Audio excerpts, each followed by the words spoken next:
Chapter 1. Hiruzen puffed on his pipe, his brows furrowed as he stared at the document on the table before him. Danzo, lurking in the shadows, shifted uncomfortably in his seat. Koharu and Homura, no longer seated, stood with their hands clasped behind their backs, mirroring the Hokage's grave expression. The room was cloaked in silence. Half an hour passed before Hiruzen finally placed his pipe on the table. He exhaled heavily and spoke, "Tell me, how should we handle this matter?" The piece of information that had sent ripples of unease through the entire Konoha Council was starkly simple, containing just one line of text. Lord Uzumaki Chitō has emerged from seclusion. This name alone was enough to cast not just Konoha but the entire ninja world into a shroud of tension. Danzo's voice broke the silence. That man, he must be at least 100 years old by now. Hiruzen, calculating in his mind, nodded solemnly. The last time we saw him, he was already in his 90s. He went into seclusion after the Third Ninja War. That was years ago. He must be well over 100 now. Homura blinked, his tone tinged with unease. It's remarkable, a man living for so long. I remember seeing him decades ago, and he looked younger than me even then. Hiruzen shook his head sharply. This isn't the time to marvel at his youth. The issue at hand is how we will answer him now that he's awake. Once again, silence fell over the room. The council's feelings toward Uzumaki Chitō were complicated, at best. While his strength and legacy commanded respect, his presence was always accompanied by unease. He was a figure from another era, a remnant of the Warring States period. Konoha itself had been founded just over 60 years ago, yet Uzumaki Chitō had already been a legend before then. Even the first Hokage, Senju Hashirama, had referred to him as senior out of respect. His power was rumored to rival that of the Sage of Six Paths, and his actions had left indelible marks on the ninja world. However, due to his unique bloodline, he required extended periods of hibernation, or what he referred to as seclusion. The first time Uzumaki Chitō secluded himself, the Warring States period was ending, and Konoha was being established by Hashirama and Madara Uchiha. At that time, he remained a peripheral figure, overshadowed by the new era's leaders. But when he emerged from his second seclusion, everything changed. By then, the land of whirlpools, his homeland, had been destroyed by a coalition of ninja villages. The devastation ignited his wrath. Fueled by unmatched power, Uzumaki Chitō obliterated the forces responsible, leaving the ninja world shaken. His most terrifying act, however, was the annihilation of the neighboring country that had instigated the attack. Wielding his sword, he sank the islands of the offending nation beneath the ocean, erasing them from existence. Hiruzen had witnessed that godlike display of power with his own eyes. The image of the island disappearing beneath the waves was seared into his memory. Chito's wrath wasn't reserved for outsiders. Years later, when Kumo attempted to abduct Kushina Uzumaki, the Nine-Tails Jinchuriki, Chitō intervened personally. Ignoring Hiruzen's attempts at diplomacy, he launched an assault on Kumogakure. With a single strike of his sword, he cleaved through a mountain. The rakeage of the time paid dearly for the failed kidnapping, losing both an arm and a leg. Now, after his third seclusion, Uzumaki Chitō would awaken to an even greater tragedy. Kushina was gone, and her child, Naruto, had been left to fend for himself. Kanaha had not only failed to protect her but had also neglected her son. How would Uzumaki Chitō respond to such a betrayal? Could Kanaha withstand the storm of his fury? After a long pause, Danzo finally broke the tension. Why do we need to explain anything? We simply tell him that Kushina had no child. Hiruzen's eyes widened in shock. Homura frowned deeply. That won't work. The Nine-Tails Jinchuriki's identity is known to the public. The moment Chitō hears the name Uzumaki associated with the Nine-Tails, he'll uncover the truth. Danzo sneered. Then we must ensure he doesn't learn the truth. We only need to keep this hidden for the rest of his life. Hiruzen's expression darkened. You expect us to hide the existence of Naruto from a man like Chitō? For how long? As long as necessary, Danzo replied coldly. He's over 100 years old. Even if he possesses the strength of the Sage of Six Paths, time is not on his side. How many years can he possibly have left? A year? 5? He'll die before the truth reaches him. The council members exchanged uneasy glances. Danzo's logic was ruthless, but it was difficult to argue with. A man of Chito's age couldn't have much time left. If they could keep the secret until his death, the problem would resolve itself. Hiruzen let out a heavy sigh. Very well. Let's vote on Danzo's proposal. 2 hands rose immediately, joining Danzo's. Hiruzen nodded grimly. Then it's decided. Inform all shinobi that Naruto's true identity must remain hidden from Uzumaki Chitō.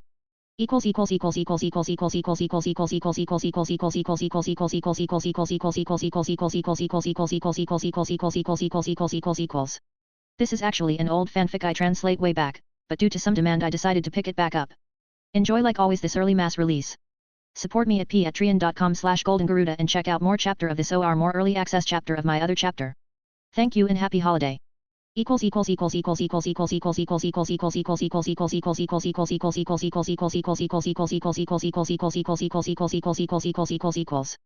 Comment. 15 comment. Vote. Chapter 2. The atmosphere in Konoha today was unusually tense. Hiruzen stood at the village gates, flanked by a group of shinobi. They stood as still as statues, their eyes fixed on the horizon, waiting for a man of legend to arrive. Not long after, a powerful gust of wind swept through the area, carrying with it a solitary figure. The wind subsided as the figure landed gracefully before the gates of Kanaha. Hiruzen narrowed his eyes, waiting for the dust to settle before fully opening them again. Standing before them was a young man with striking red hair, clad in a moon-white kimono that exuded an air of elegance and serenity. His presence, though calm, carried an undeniable weight that silenced the crowd. Hiruzen stepped forward swiftly, bowing deeply in respect as he spoke with warmth. Welcome, Lord Uzumaki Chitō. It is an honor to see you emerge from your seclusion. The gathered shinobi, particularly those who had recently achieved the rank of Jonin, couldn't help but sneak glances at the legendary figure. Most had only heard tales of Uzumaki Chitō and expected a man bearing the signs of his rumored 100 years. Instead, they were met with a youthful visage that defied the passage of time. Uzumaki Chito's piercing gaze fell upon Hiruzen. His voice was calm yet commanding. Why is it only you? Where are Minato and Kushina?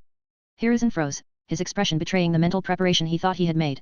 Despite expecting this question, hearing it spoken aloud left him momentarily speechless. Danzo, standing slightly apart with his face partially obscured by bandages, broke the silence. His voice was as cold as ever. The fourth Hokage sacrificed his life to protect Kanaha. Using the dead demon-consuming seal of the Uzumaki clan, he sealed the 9 tails. Chitō remained silent, though his expression shifted subtly. A flicker of sorrow crossed his face. What no one in Kanaha knew was that Uzumaki Chitō was not originally of this world. In his previous life, he had been an ordinary otaku who had somehow found himself transported to the ninja world. To his dismay, he had arrived during the Warring States period and was reborn into the Uzumaki clan. Though he wasn't fortunate enough to become the story's protagonist, he had managed to carve his place in history. Hashirama and Madara had even trained under him, though few knew of this hidden power. His extraordinary journey was accompanied by a unique golden finger, the reincarnation system. This ability allowed him to enter a state of deep sleep whenever his life was threatened or he succumbed to natural causes. Upon awakening, his strength would increase 100-fold. His first slumber occurred during a crisis within the Uzumaki clan when he was gravely injured. 10 years later, he awoke to find that the Warring States period had ended and that his apprentice, Hashirama, had earned the title of God of Shinobi and founded the Hidden Leaf Village. What surprised him most was his newfound strength, which rivaled even Hashirama's. However, his extended lifespan came with limitations. Twice more, he fell into a deep sleep, once after Hashirama's death due to natural aging and another time due to his own mortal limitations. Each time he awakened, the world had changed. Before his second slumber, he entrusted the second Hokage with protecting the Land of Whirlpools, but his faith was misplaced. The Land of Whirlpools fell, and Kanaha failed to intervene. When Chitō awoke to this tragedy, his fury was boundless. He exacted his revenge, sinking the islands of the neighboring country responsible for orchestrating the attack. Despite his anger, Kushina's presence had calmed him. She reminded him of the brighter future he still wished to see for his clan. Before entering his third seclusion, Chitō warned Minato of the Akatsuki, urging him to remain vigilant against their potential threats. He had hoped that his intervention might change Kushina's fate. But now, nothing seemed to have changed. As Chitō stood before Hiruzen, he sighed inwardly. This time, his awakening felt different. His strength had surpassed even the limits of mortality.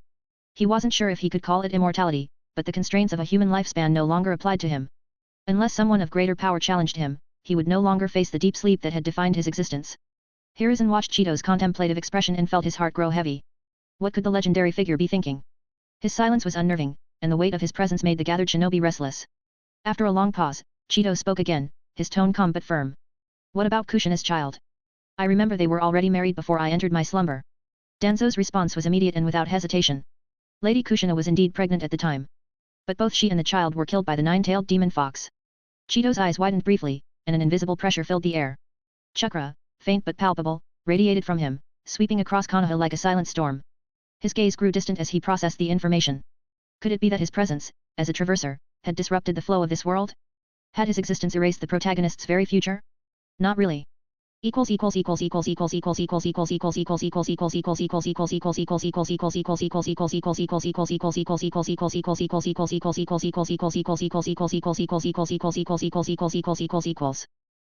me at patreon.com/goldengaruda and check out more chapter of this or more early access chapter of my other chapter.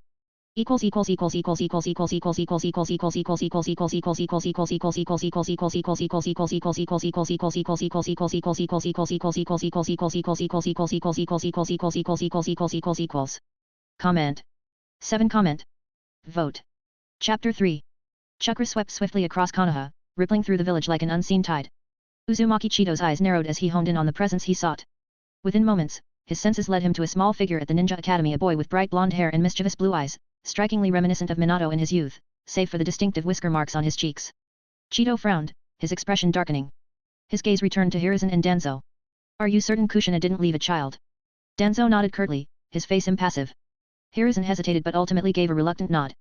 The other shinobi who knew the truth shifted uncomfortably, their faces betraying their unease. Yet they, too, nodded in agreement, following Hiruzen's lead. Chito's expression grew colder, his voice cutting through the tension like a blade. You've changed, Hiruzen. You were once a bright and passionate young man, filled with righteousness. What happened to you? The incongruity of calling Hiruzen a man long past his prime young might have been humorous under other circumstances, but no one dared laugh. The weight of the atmosphere was suffocating, each word from Chitō pressing down on their nerves like a hammer. His gaze turned piercing. Though I've been in seclusion for years, my strength hasn't diminished. I can sense that there is a child in Konoha who carries the chakra of both Kushina and Minato. A child who bears the blood of my Uzumaki clan. His voice was calm, but his words struck like thunder. Why did you lie? Hiruzen and Danzo's faces drained of color. Shock flickered across their expressions as they realized the truth was exposed before they had even entered the village. Chitō had already discovered Naruto's presence. Hiruzen's voice faltered. This. Danzo's usual composure cracked ever so slightly, and the surrounding shinobi stood frozen, unsure how to react. It became painfully clear that they had underestimated the man standing before them. Chito's abilities far surpassed what they had imagined. Chito's eyes narrowed further, his patience clearly wearing thin. Explain yourself, Hokage. His voice, though measured, carried a chilling indifference. Hiruzen opened his mouth but found no words. His mind scrambled for an explanation, but every excuse he conjured fell apart under the weight of Chito's scrutiny. Without another word, Chitō took a step forward, his movements graceful yet impossibly swift. In the blink of an eye, he grabbed Danzo by the collar. A faint step, and they vanished like a gust of wind, reappearing moments later outside the ninja academy. The distance between Konoha's gates and the academy was at least 10 kilometers, yet Chitō had traversed it in mere seconds. Hiruzen, still at the gates, stood dumbfounded. The sheer speed Chitō displayed left him questioning whether it was even possible for a human to achieve such a feat. Before Hiruzen could react, Chitō pushed open the classroom door. Irika's voice, sharp with authority, rang through the room. Naruto Uzumaki, pay attention. This is... Irika's reprimand was abruptly cut off as the door swung open, revealing a stranger with striking red hair and an elegant kimono. The imposing presence of the Hokage and Danzo following behind added to the tension. Irika froze, momentarily at a loss for words. He watched as the man strode confidently into the room, heading straight for Naruto. Naruto, who had been causing trouble at the back of the class, paused mid-action. His bright blue eyes met Chito's, curiosity and confusion flickering in his gaze. Chitō knelt slightly to meet the boy's eye level. His voice softened. What's your name? Me. Naruto blinked, his voice timid as he pointed to himself. I'm Naruto Uzumaki. Who are you? A gentle smile spread across Chito's face. Me? I'm Uzumaki Chitō. I'm your grandfather. You can call me Grandpa. Naruto's eyes widened in disbelief. Grandpa? Chitō nodded, his tone warm but steady. Yes. I'm your family. Naruto's nose twitched, his emotions threatening to overwhelm him. For 12 long years, he had been an orphan, ostracized and alone. Now, someone stood before him claiming to be his kin. Chitō rose to his full height and turned toward Hiruzen, his expression hardening once more. Hiruzen, this boy is the child of Kushina and Minato, is he not? Irika's jaw dropped at the mention of Minato. While the children in the classroom didn't grasp the significance of the name, Irika knew all too well. Minato Namikaze, the fourth Hokage and Konoha's hero. Hiruzen stiffened under Chito's gaze, his voice barely above a whisper. Yes, he is. Chito's hand rested lightly on Naruto's head, his smile returning briefly. It seems Naruto isn't very popular in this class. Irika wisely stayed silent, sensing the tension between the man and the Hokage. Chito's gaze swept across the room. His smile faded as he addressed the children. Come now, kids. Tell me, why don't you like Naruto Uzumaki? His voice carried an unnatural allure, a subtle edge of chakra lacing his words. Hiruzen's eyes widened in alarm as he sensed the faint fluctuation. Even a simple sentence from Chitō contained enough power to constitute a genjutsu.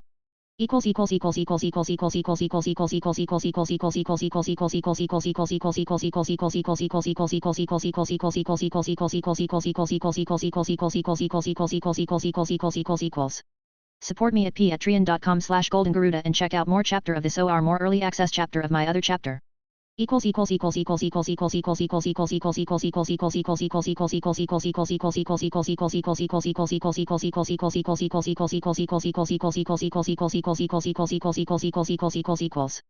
Comment. 8 comment. Vote. Chapter 4. Chakra rippled through the classroom, silencing everyone as if a sudden storm had swept through. The tension in the air was palpable. Sakura was the first to break the silence, her voice clear and pointed. Who would like him? All he does is cause trouble, and he's not even handsome. Other children joined in, their voices echoing her sentiment. My parents told me to stay away from Naruto Uzumaki, one child said. He's a demon fox, another muttered. The monster that almost destroyed the village. And he's the dead last, someone added, their tone dripping with disdain. Amid the chorus of voices, a barely audible whisper came from Hinata. I like Naruto-san very much. Her words were so soft that only Uzumaki Chito's heightened senses caught them. Seated at his desk, Naruto stiffened. He had always assumed his unpopularity stemmed from his poor grades or the fact that he was an orphan. But now, hearing their words, the truth hit him like a physical blow. They avoided him not because of who he was, but because of who they thought he was, the embodiment of the demon fox that had attacked the village. His fists clenched tightly under the desk, his emotions swirling in a chaotic storm of hurt, confusion, and anger. Hiruzen's expression was grim, his heart heavy with guilt. The very scenario he had hoped to avoid was unfolding before him. Uzumaki Chito's lips curved into a sneer. With a snap of his fingers, the chatter ceased abruptly. The classroom fell into an unnatural silence as the children instinctively covered their mouths, their wide-eyed gazes betraying their shock and confusion. They hadn't meant to say those things out loud. Why had they spoken so freely? Chito turned his cold gaze to Hiruzen, his voice a quiet storm. Hiruzen, explain this to me. Demon fox? Monster. Why is the son of Kushina and Minato the son of Konoha's fourth Hokage being called such things? The room grew even colder, the weight of his words pressing down on everyone. The children's eyes darted toward Naruto in disbelief. Son of the fourth Hokage? The boy they had shunned and ridiculed was the child of the hero they revered?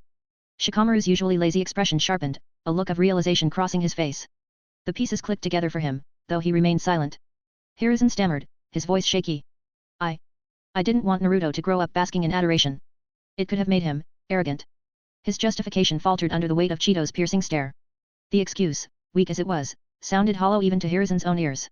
He knew better than to think it would convince someone like Chito, who had lived for over a century and seen through countless deceptions. Chito snorted, his contempt evident.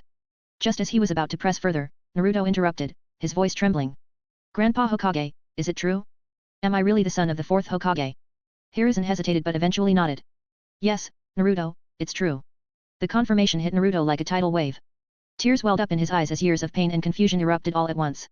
Why didn't you tell me, he cried. All these years, I didn't even know who my parents were. If I'd known, maybe I wouldn't have been bullied. Maybe I could have been treated like a normal kid.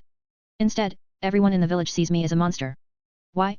Why did you hide this from me? Hiruzen looked down, unable to meet the boy's eyes. The truth, the political games and the harsh realities of protecting the Jinchuriki was not something he could explain to a child. And certainly not in front of Chito. Chito placed a comforting hand on Naruto's head, his tone softening. Cry, Naruto. Let it out. You've held it in for too long. As Naruto's sobs subsided, Chito's voice grew resolute. Naruto, tell me. Do you still wish to stay in this village? If you don't, I'll take you away to your mother's homeland. What do you think? Naruto's tear-filled eyes widened. My mother's homeland. The idea sparked something in him, a glimmer of hope and excitement. For the first time, he saw a path away from the pain he had endured. The dream of becoming Hokage suddenly seemed far less appealing. He hesitated for a moment but eventually nodded. Okay, Grandpa. I don't want to stay in Kanaha anymore. Chito smiled gently. Very well. I'll take you away from here. Chito-sama, please reconsider. Hiruzen's voice was desperate.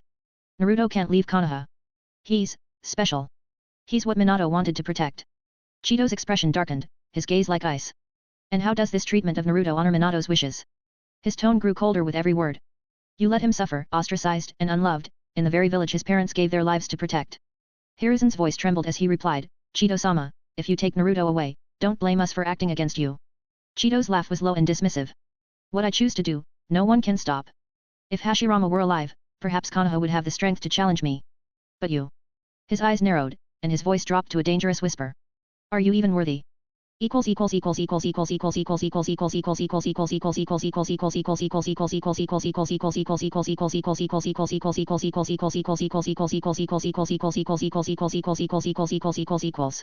Support me at patreon.com/goldengaruda and check out more chapter of this or more early access chapter of my other chapter.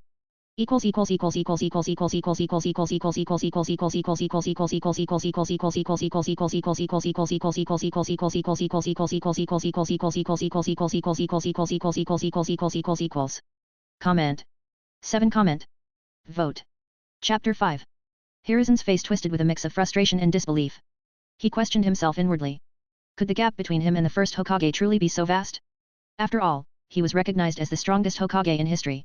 Perhaps he was not as far removed from that ideal as he feared. Lord Chito, Hiruzen said, taking a deep breath as he narrowed his eyes. If you insist on this course, then forgive us, your juniors, for having no choice but to act against you. Uzumaki Chito merely glanced at him, his expression unreadable. Without a word, he gently pulled Naruto closer and, with a flick of his foot, vanished in a flash. Moments later, they appeared atop a nearby rooftop, landing as softly as falling leaves. Naruto stood silently behind Chito, his small frame exuding both awe and quiet obedience. Hiruzen and Danzo followed swiftly, their movements slower but deliberate, landing in front of Chitō. Around them, the rooftops filled with shinobi, each taking a cautious stance as they prepared to confront the legendary figure. The tension in the air was palpable. Chito's cold gaze swept over them, his presence alone causing many to falter. His voice, calm yet carrying an undeniable weight, cut through the silence. If I choose to leave, none of you can stop me. Hiruzen said nothing. He didn't need to. The truth of Chito's words was evident. Judging by the speed he had just displayed, Kanaha lacked the ability to restrain him. No one interrupted as Chitō continued, his tone almost conversational, yet laced with reproach. But you know, I've always thought of myself as a good man. He paused, his gaze piercing through Hiruzen like a blade. I entrusted you with the Uzumaki clan, but when they faced annihilation, Kanaha stood by and did nothing. His voice grew sharper. I entrusted Kushina to you, just one person, and even then, you failed. She lost her life, and her child, my kin, was left to bear the tragic fate of a Jinchuriki. Not only did you strip him of his parents, but you also denied him the respect he deserved as the son of a hero. Instead, you allowed him to be branded a demon fox. Chito's cold eyes swept over the assembled shinobi, most of whom avoided his gaze entirely. Only Hiruzen stood his ground, though even he seemed to shrink under the weight of Chito's words. You've bullied the Uzumaki clan enough, Chitō said, his voice low but resonating with finality. Perhaps you need a lesson, a reminder of who I am. Hiruzen forced himself to remain calm, though his composure was beginning to crack. Kanaha and the land of whirlpools have always been allies. The tragedy was an unfortunate accident, and we were unable to help in time. Chito's gaze darkened. As for Naruto, Hiruzen continued, his tone faltering, his treatment was necessary for the village's stability. He's the son of the fourth Hokage. His burden is his legacy. Chito's cold laugh interrupted him. Don't give me your excuses, Hiruzen. There's no greatness in forcing a child to suffer. A village that can't honor its heroes is no home worth protecting. His words sent ripples through the shinobi around them, their expressions betraying unease. Chito's indictment rang true. Konoha had a long history of failing. Its own Jiraiya had left the village, Tsunade had run away, Orochimaru had defected, and Konoha's White Fang had taken his own life under the weight of unjust condemnation. Even Naruto, a mere child, had been left to bear a burden far beyond his years. Hiruzen knew the damage Chito's words could do to the morale of the shinobi. They exposed a rot that had long festered in Konoha's foundation. In that case, Lord Chitō, Hiruzen said quietly, his tone stealing with resolve, I must apologize. With that, he made his move. His hands flew through seals at blinding speed, a testament to his skill even in old age. Earth style, Earth dragon technique. The roof beneath them twisted violently as tiles and debris formed into the shape of a massive dragon. The creature roared to life, surging toward Chitō with the force of an avalanche. But Chitō didn't flinch. The dragon halted mere feet from him, frozen in place as if suspended in time. Chito's eyes glimmered faintly as he gazed at it. In that moment, the connection between Hiruzen's chakra and the earth dragon was severed. Hiruzen's hands trembled. He had faced countless enemies in his long life, but never had he seen such an ability to cancel a jutsu so effortlessly. With a casual flick of his wrist, Chitō reached toward the suspended dragon. The enormous construct twisted and crumbled, transforming into thousands of small, needle-like projectiles. With a simple gesture, he sent the earthen needles flying in every direction. Hiruzen reacted instinctively, slamming his hands onto the rooftop. Earth style, earth flow wall. A sturdy wall of earth erupted from the ground, shielding him from the onslaught. Yet the needles tore through the barrier like paper, one grazing his ear and drawing blood. The ease with which Chitō dismantled his jutsu left Hiruzen stunned. A casual counterattack from Chitō carried the destructive force of an A-rank technique, if not greater. Before Hiruzen could recover, a sudden flash of lightning pierced the air. A sharp, chirping sound like 1,000 birds crying out at once filled the rooftop. A streak of blue light streaked toward Chito's chest, accompanied by the sound of thunder.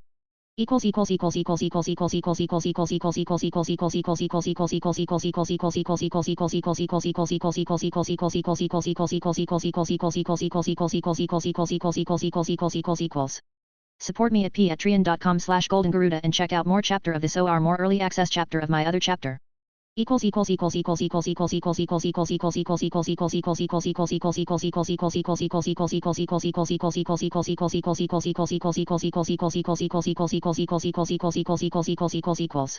Comment.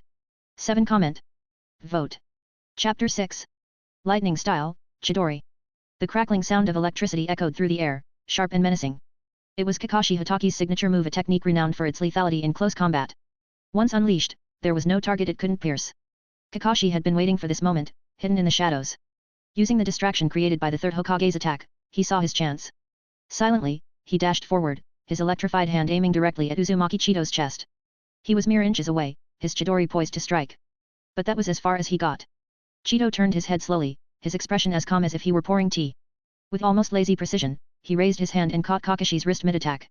Kakashi's eyes widened in shock. He could feel the raw power in Chito's grip, an effortless strength that rendered his attack useless. The Chidori sputtered and fizzled out as Chitō held him firmly. How is this possible? Kakashi thought, his mind racing. Chidori enhances my body and speed with lightning. Even a shinobi like the 4th Hokage would need to anticipate it beforehand to dodge or counter. Yet Chitō had stopped it effortlessly. What kind of reflexes, what kind of body does he have?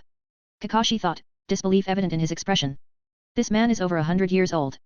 How can his physical strength surpass even the prime of most shinobi? Chito's cold eyes regarded Kakashi as if he were an insect. The student of the 4th Hokage, he said, his tone dripping with disdain. Pathetic. With a flick of his wrist, Chitō hurled Kakashi aside like a ragdoll. The Jonin skidded across the rooftop, landing hard with a groan of pain. Chito's voice, though calm, was sharp as a blade. When your father was forced to die by Konoha's hypocrisy, the Hokage said nothing in his defense. And now, when the son of your mentor is treated like a monster, you remain silent. He sneered. Is this the kind of ungrateful shinobi Konoha produces? Wolves with no loyalty. Kakashi winced, Chito's words cutting deeper than his injuries. His father's death was a wound that had never fully healed, and now it was being reopened with brutal precision. As he lay on the ground, his thoughts swirled in turmoil. Konoha, what does it truly mean to be loyal to this village? Hiruzen's face darkened, his voice cold and commanding. Everyone, don't act alone. He isn't an opponent to be taken down individually. The other shinobi, unshaken by Chito's words, moved into action. A flurry of hand seals followed, and the air was filled with the hum of chakra. Flames roared, water surged, wind howled, and kunao and shuriken flew through the air. Even secret techniques and bloodline limits were unleashed, all converging on Chitō in a coordinated assault. Naruto, standing behind Chitō, looked up in fear as the sky filled with chaos. The sheer scale of the attack was overwhelming. Chitō, however, remained unmoved. He raised his head, his expression one of contemptuous disinterest. Slowly, he lifted his hand. Stop. One word, spoken softly, but the effects were immediate. The chaos in the sky froze. Ninjutsu, weapons, and even the shinobi mid-charge were all suspended in the air, held in place by an unseen force. The world seemed to stop, bound by Chito's absolute authority. Hiruzen's heart sank. The sheer scale of Chito's power was unlike anything he had ever seen. Chito's hand moved slightly, and he spoke again, his tone indifferent. Annihilation. He snapped his fingers. A faint boom echoed through the air. In an instant, the suspended ninjutsu and ninja tools began to twist unnaturally, as if consumed by some unseen force. Even the shinobi caught mid-air started to dissolve, their forms breaking apart into fragments that disappeared into nothingness. The rooftop fell eerily silent. Not a single trace of the attack or the attackers remained. Hiruzen's face turned ashen. He stared at Chitō in disbelief. This was the combined attack of dozens of Jonin. And he destroyed it with a snap of his fingers. As Hiruzen stood frozen, a loud, defiant voice cut through the silence. I can't just stand here and watch you destroy Konoha. A figure leaped forward, a man with a bowl-cut hairstyle, bushy eyebrows, and a green jumpsuit. It was Might Guy, his chakra flaring violently around him. 8 inner gates, 7th gate, open. A pale green aura enveloped Guy, and the air around him seemed to tremble under the weight of his chakra. His sheer presence was enough to reignite a flicker of hope in Hiruzen's heart. This is not a typical jutsu. Its raw power, may be enough to land a decisive blow. Guy dashed forward, his voice booming. Daytime Tiger. A massive air cannon, shaped like a roaring tiger, surged toward Chitō. Unlike chakra-based attacks, this was pure physical force, something that couldn't be nullified through chakra suppression. But Chito's expression remained indifferent. He raised a single finger and pressed it lightly against the head of the tiger. With a loud crack, the immense force of the air cannon dissipated, reduced to nothing more than a gentle breeze.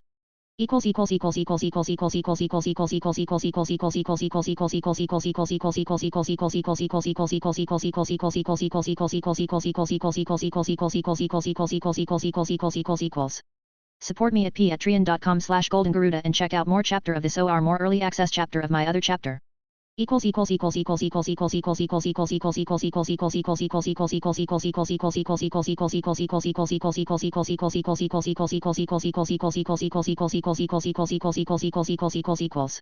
Comment. For comment. Vote. Chapter 7. No one could have predicted that such an imposing move, Might Guy's ultimate form, would have so little effect. Might Guy, standing on unsteady legs, felt a pang of doubt creep into his heart. His Daytime Tiger. A technique capable of overwhelming even a cage had been reduced to nothing more than a gust of wind by Uzumaki Chito's casual tap. For a fleeting moment, his resolve wavered. His father had given his life for Konoha, and as his son, Guy believed it was his duty to do the same. Yet, as he stood before this overwhelming force, he found his thoughts shifting. He wasn't focused on protecting Konoha anymore, instead, he wanted to prove his strength to this man, this living legend. The hesitation passed quickly, replaced by renewed determination. Might Guy gritted his teeth, and his chakra flared violently once more. 8 inner gates, gate of death open. The atmosphere shifted instantly. The 8th and final gate unleashed a torrent of energy, red steam rising from Guy's body as his chakra transformed into raw, destructive force. His body screamed in protest, his bones cracking under the strain, but Guy pressed on. The price was steep. This was a technique that demanded the ultimate sacrifice. The air around him burned, and the ground beneath his feet cracked as he prepared his final attack. Night Guy.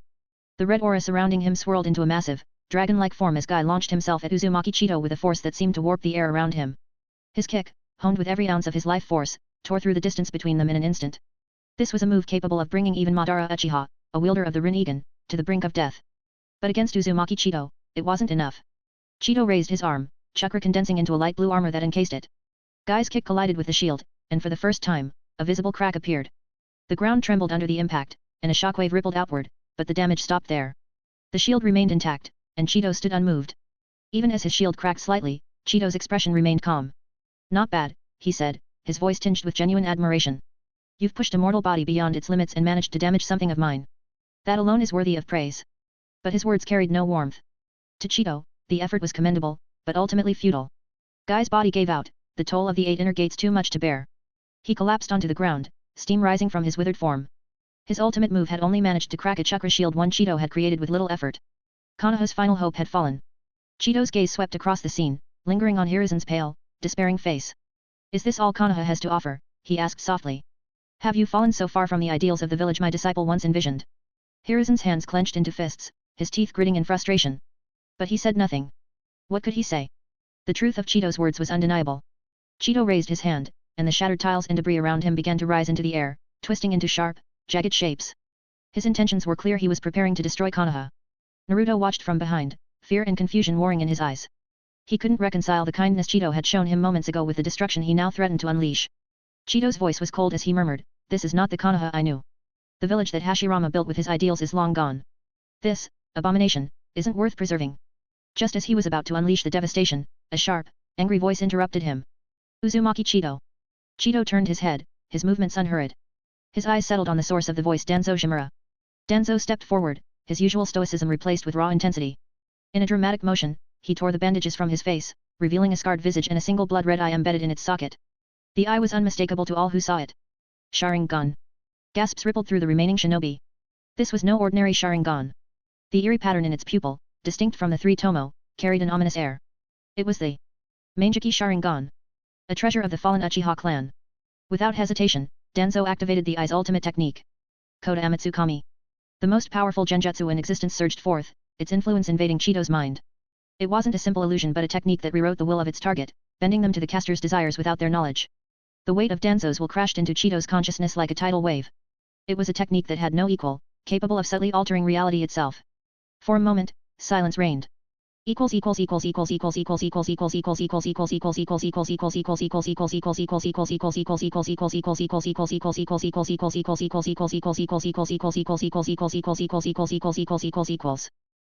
me at patreon.com/goldengaruda and check out more chapter of this or more early access chapter of my other chapter.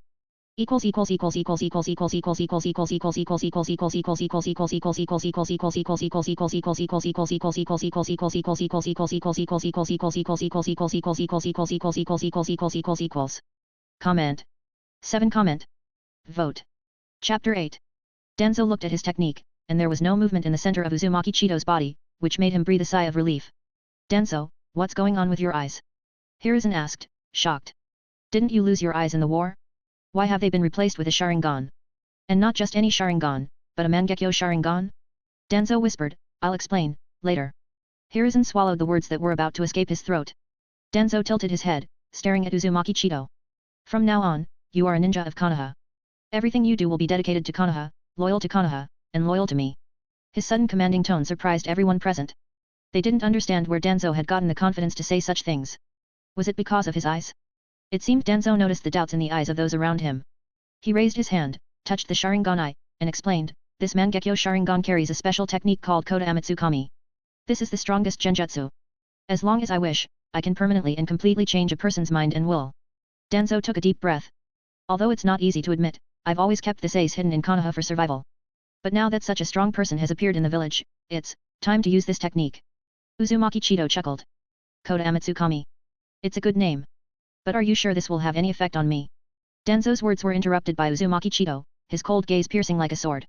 The chilling stare made Danzo realize the Koda Amatsukami had no effect. This legendary, strongest genjutsu had no power here. Uzumaki Chitō still held a hostile attitude toward Kanaha and refused to bow to Danzo. How could this be?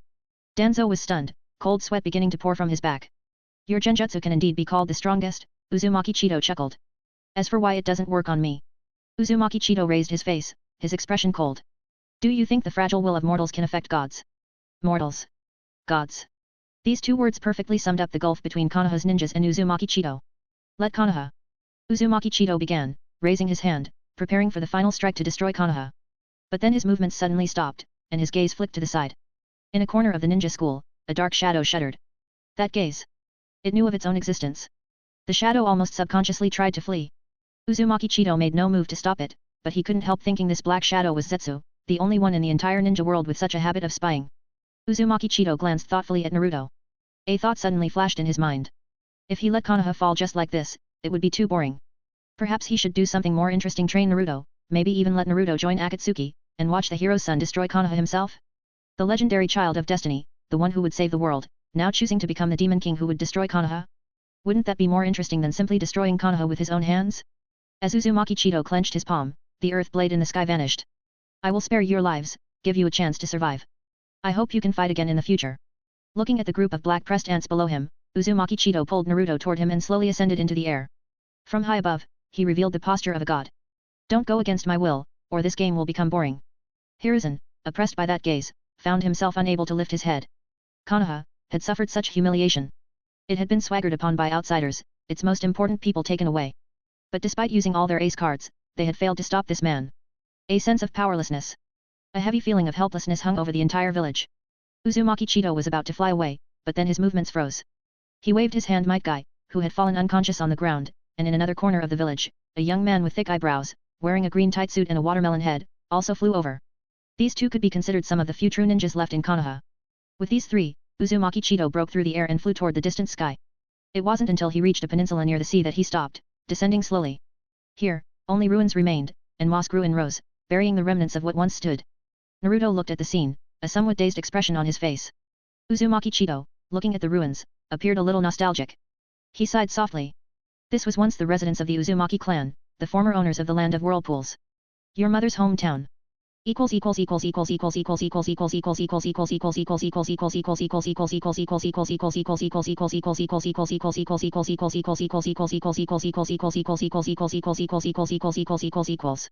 Support me at patreon.com/goldengaruda and check out more chapter of this or more early access chapter of my other chapter.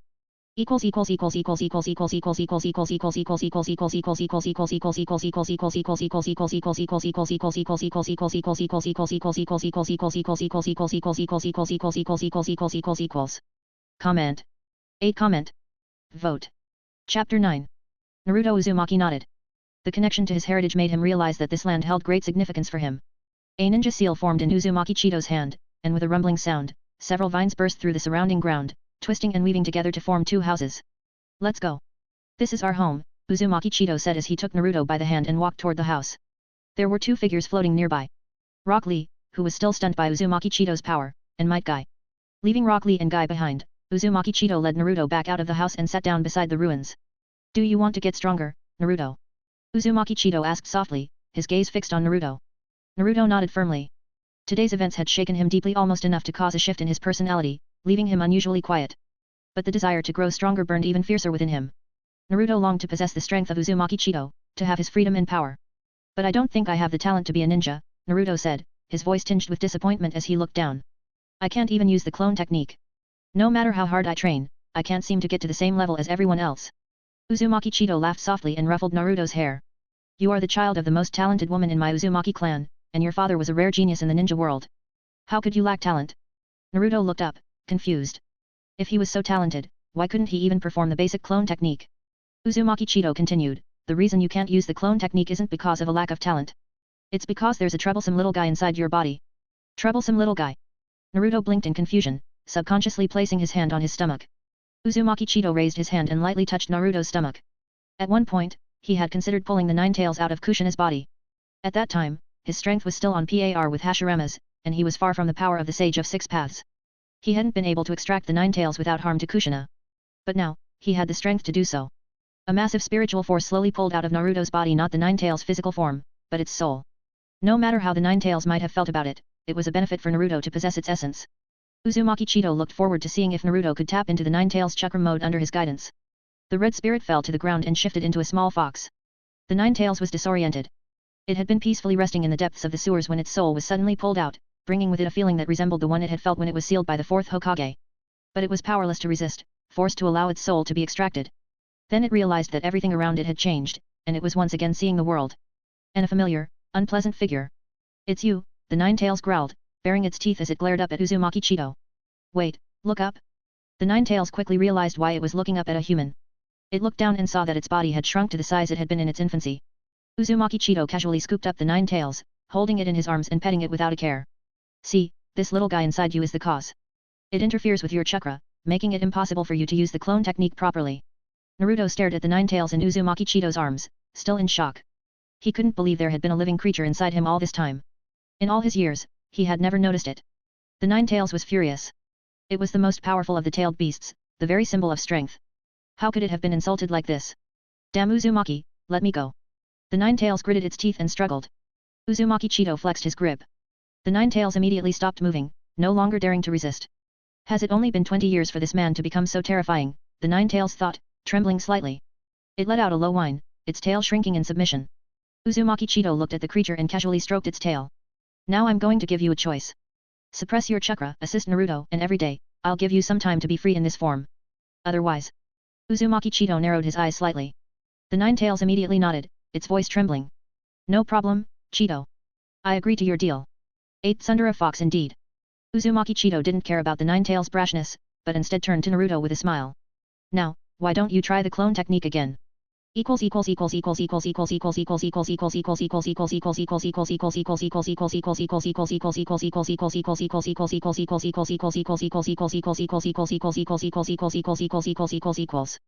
Support me at patreon.com/goldengaruda and check out more chapter of this or more early access chapter of my other chapter.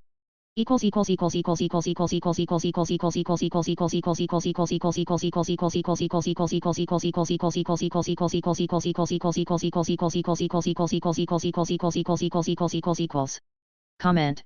For comment. Vote. Chapter 10. After hearing Uzumaki Chitō's words, Naruto nodded and performed the hand signs for the clone technique. The chakra flowed smoothly. With no interference from the Nine Tails chakra, a perfect clone appeared beside Naruto. It was flawless, nothing like before, when the clone had been limp and lifeless, like a puddle of mud on the ground. Naruto stood stunned for a moment, then a surge of excitement hit him. He wasn't stupid, he had talent. Uzumaki Chitō smiled. Then, he began teaching Naruto. Naruto was indeed a boy with immense potential. The first ninjutsu Uzumaki Chitō taught him was the multi-shadow clone technique, a jutsu that would later become Naruto's signature move. At this point, it was clear the third Hokage had been very perceptive. With the Nine Tails sealed inside Naruto and the powerful chakra of the Uzumaki clan, the multi-shadow clone technique was indeed the most suitable jutsu for him. The other people who had been unconscious in the room began to stir and wake up. After Uzumaki Chitō taught Naruto the jutsu, he flashed back into the house. Might Guy's body was still immobile. Uzumaki Chitō had not yet repaired his injuries and Rock Lee was standing guard at his teacher's side, looking nervous. The sudden appearance of Uzumaki Chitō in the room startled Rock Lee, who quickly stood up and demanded, "Who are you?" Guy could only move his eyes. When he saw Uzumaki Chitō, his body trembled violently, as if he wanted to raise his hand and continue the fight. But, dragging his broken body, he couldn't do it. Uzumaki Chitō looked at him and laughed. "You're a bit interesting. It would be a shame for you to be so crippled." Uzumaki Chitō extended his hand, pointing at Guy. A massive yang chakra gathered at his fingertip, and the huge vitality transformed into a small green orb that fell into Guy's body. Guy could feel it clearly. The broken bones in his body began to heal. Fractured bones that had pierced into the flesh returned to their original places, or simply melted back into the flesh. The damaged spleen began to repair itself quickly. Even the hidden injuries from his previous training were mended under this overwhelming vitality. In less than 5 minutes, all his injuries had healed. There was only a lingering sense of weakness from the overuse of chakra and mental exhaustion. Guy sat up on the floor and looked at Uzumaki Chitō, puzzled. "Why did you save me? We're obviously enemies." "Are you sure we're enemies?" Uzumaki Chitō replied with a playful smile. Might Guy didn't speak. Seeing his silence, Uzumaki Chitō continued, "I can see that you are a pure ninja. It's a pity you live in a place like Kanaha, with people who can't even save you. So, I decided to help. As for whether you choose to leave Kanaha or return, the choice is yours." Uzumaki Chitō paused and added, accentuating his tone, "Judge for yourself whether that place is still right for you." Might Guy remained silent, sitting deep in thought. Uzumaki Chitō didn't say anything more and slowly walked out of the house. Over the next few days, he acted like a parent, taking time to train Naruto. Rock Lee would occasionally come by to watch. As for Guy, he remained in the room like a statue, with no one speaking to him, not even his beloved disciple, Rock Lee. One day, as the four of them were eating, Guy suddenly asked, Naruto, do you hate Konoha? Naruto's chopsticks paused midair. Guy sighed. I can't quite put it into words, but I can feel that Konoha has really changed.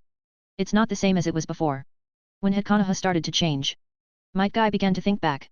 When he was young, it seemed the village had been just like it was supposed to be, a harmonious place. But that changed during the Second Ninja War, after the third Hokage came into power. His father, Makito, had never been recognized by the village. He had been abused and given the humiliating title of Eternal Genin, yet he still sacrificed for Konoha, repelling the sneak attack from the 7 ninja swordsmen of the mist. But that was all. Makito had never been acknowledged for his deeds. His name was on a tombstone, but no one expressed gratitude for his sacrifices, and those who had mistreated him never apologized. Then came the suicide of Kakashi's father. The Sunin's departure. Might Guy had also been ridiculed, but when he became a ninja, those voices had almost disappeared. He thought he had been recognized, but now, thinking back, he realized it was only because he had become stronger. Just as Might Guy was lost in thought, Naruto finished his reflection. I shouldn't hold a grudge against Konoha, he said. After all, that's the village where my parents grew up. I just want the village to return to the beautiful place Grandpa Chitō once described. Even if I have to destroy the current Konoha and build a new Konoha from its ruins. My ultimate goal is still to become Hokage. Support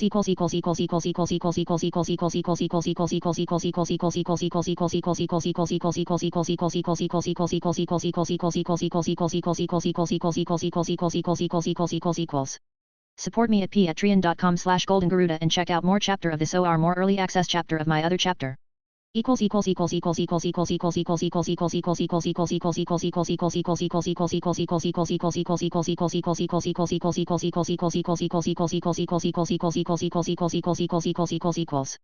Comment. 1 comment. Vote. Chapter 11. Guy looked at Naruto and lost his train of thought for a moment. He seemed to see the shadow of the fourth Hokage in Naruto. Might Guy laughed. Yes. Naruto, Konoha will be up to you to change in the future, even if it means destroying Konoha and building a new one on its ruins. Uzumaki Chitō silently added from the side, even a tree, when its root system rots, needs to be cut down and regrown, doesn't it? Naruto and Might Guy both nodded in agreement with Uzumaki Chitō's statement. Having a clear goal gave Might Guy back his usual energy. However, Rock Lee didn't quite understand all of this. But, being a person who greatly admired his sensei, Guy, he believed that if his master was right, then so was the situation. He stayed loyally by Might Guy's side. With Might Guy's addition, an elite taijutsu-focused ninja, Uzumaki Chitō's role as a trainer became easier. For the moment, Guy took over most of Naruto's training. As for Uzumaki Chitō, he was occupied with the 8 inner gates technique. This technique intrigued him, temporarily gaining immense power by opening the gates, allowing an elite taijutsu ninja like Guy to approach the threshold of a sage of 6 paths level strength. He had to acknowledge that even Madara Uchiha and Senju Hashirama had not touched that threshold in the past. This led him to wonder about the human body's limitations. If someone who already possessed the strength of a god, like himself, unlocked the restraints of the human body, how much greater could his power become? And so, a month passed. Uzumaki Chitō sat on a reef, gazing out at the sea and birds in the distance, while the three of them, Naruto, Guy, and Lee, trained against the waves on the beach. He suddenly spoke softly, since you're here, why don't you come out? His gaze swept across the area and landed on a corner of the reef. You truly deserve to be called a legendary figure. A black figure suddenly emerged from the reef. Half black, half white, with distinct features, and wearing a robe adorned with red clouds. It was Zetsu, the third son of Kage, though, of course, his current identity was that of Abel, created by Madara Uchiha. Uzumaki Chitō didn't speak, merely staring to the side and laughing. There's one more. Don't hide, come out. In the void, the person who had been hiding was suddenly startled. His power had been seen through? Space distortion. A masked figure squeezed out of the void and landed in front of Uzumaki Chitō. Uzumaki Chitō, it's been a long time, Uchiha Obito said, acting unusually familiar. Uzumaki Chitō narrowed his eyes slightly. And who are you? I'm Madara Uchiha. Uchiha Obito seemed to try to disguise himself as Madara Uchiha, just like in the original plot, attempting to deceive Uzumaki Chitō. Uzumaki Chitō snorted and interrupted Uchiha Obito's words. I know Madara. His chakra is familiar to me. You're not him, you're young, probably a descendant of the Uchiha clan. It's not wise to deceive people. Uchiha Obito's words were cut off. He hadn't expected his lie to be exposed so quickly. Uzumaki Chitō continued, aren't you one of Minato's students, the Uchiha, Obito? Your chakra has changed a lot over the years. I almost didn't recognize it. Uchiha Obito gasped, feeling a sense of danger. This man is too dangerous. In just a minute of interaction, Obito's identity had been uncovered. Uzumaki Chitō had only met Obito once, and yet, despite Obito mixing the DNA of Zetsu, Hashirama, and Madara Uchiha, he could still recognize Obito's chakra? It was terrifying. Uzumaki Chitō waved his hand. So, what do you want? Uchiha Obito composed himself, realizing he had been discovered. He took a deep breath and said softly, I came to you with the hope that you will join my organization. Uzumaki Chitō nodded noncommittally. Uchiha Obito continued, the goal of our organization is to conquer and destroy this world, to establish a single nation, and bring eternal peace to this world. He didn't mention the Eyes of the Moon plan. Before Uzumaki Chitō could join the Akatsuki, Obito wouldn't have easily revealed his plan. Uzumaki Chitō shook his head decisively. I'm not interested in your petty fights. Petty fights? Uchiha Obito was momentarily dazed. Their plan to subvert the entire ninja world was just a small fight in Uzumaki Chito's eyes. Uzumaki Chitō continued, if I wanted to subvert the ninja world, I could do it on my own now. I just don't have the need. Moreover, I admire that you have the courage to appear before me. Uzumaki Chito's words made Uchiha Obito sense a dangerous undertone. He took a deep breath and asked, Lord Chitō, what do you mean by that? Uzumaki Chitō squinted and looked at him. The Nine Tails incident in Konoha, that was orchestrated by you, wasn't it?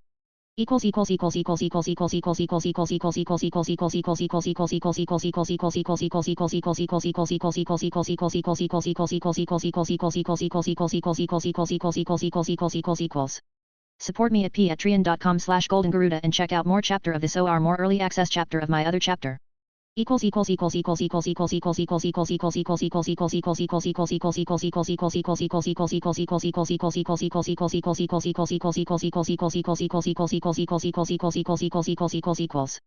Comment. To comment. Vote. Chapter 12. Although it was a questioning tone, Uchiha Obito couldn't hear the slightest doubt in Uzumaki Chito's voice. He raised his head and met Uzumaki Chito's gaze. Cold, ruthless, and even tinged with disgust. Uchiha Obito knew that he couldn't lie in this moment, so he nodded slightly. That, it was indeed me who did it. Uzumaki Chitō sneered. Tisk. So you did that kind of thing, and you still dare to show your face in front of me? Do you think I'm the kind of person who forgets and holds no grudges? A trace of cold sweat began to form on Uchiha Obito's back. How could he have forgotten? Damn it. The man in front of him had cared deeply about Kushina back then. He had been the one to indirectly cause her death. Oh, finally remembered. Uzumaki Chito's voice was laced with a mocking sneer. Uchiha Obito remained silent. Uzumaki Chitō waved his hand indifferently. I'm giving you a chance. If you're willing to commit suicide, I won't do it. I promise to leave you with a whole corpse. Suicide? What a ridiculous suggestion. Uchiha Obito shook his head. Lord Chitō, I admit that you are very powerful, but even the fourth Hokage couldn't catch me, and neither can you. Uchiha Obito was confident when he said this. The ninjutsu contained in his Mangekyo Sharingan wasn't the strongest of all eye techniques, but it was undoubtedly the strongest for self-preservation. Divinity. It allowed him to hide his body in a small space under his control. Uzumaki Chitō squinted at him. Your Mangekyo Sharingan gives you that much confidence. Uchiha Obito nodded slowly. You are indeed the longest living man in the ninja world. You even know of my Mangekyo Sharingan. Uzumaki Chitō didn't speak.